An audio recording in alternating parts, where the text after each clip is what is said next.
Қайырлы күн, құрметті оқушылар. Бүгін сіздермен бірге академиялық суретті өтетін боламыз. Академиялық сурет дегеніміз сіздің 5-6 сыныпта салған немесе үйде салып жүрген сурет емес. Бұл суреттерден бөлек, яғни ол суреттің ең жоғарғы деңгейі. Академиялық сурет дегеніміз адамның бейнесін, табиғатты немесе бір заттарды салған кезде оның бұға-шұғасына дейін, сынған әрбір бөлігіне дейін, немесе адамның әрбір бетіндегі әжіміне дейін көшіріп салуды академиялық сурет деп айтамыз.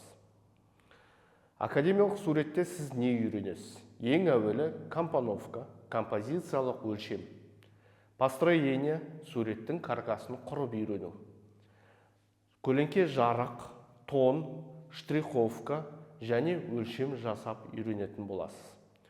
Курстың соңында сіз суретті сенімді салып, және де жұмысыңызда өзіңізді сенімді сезініп, емтиханға толыққанды дайын болып баратын боласыз.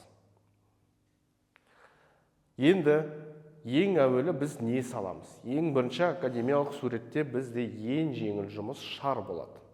Шардан біртіндеп бір дене, одан кейін 2 дене, одан кейін 3 дене, розетка.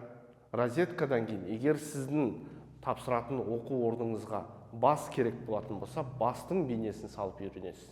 Немесе сіздің қалаған оқуыңызда капитель салу керек болатын болса, онда капительді үйренетін боласыз. Осылайынан біз жеңілден күрделіге қарай қадам-қадаммен баспалдақтан баспалдаққа көтеріліп отыратын боламыз. Ал енді сізге ұнаған және түсінікті болса, біз сізбен бүгін қоштасамыз. Келесі сабақта кездескенше.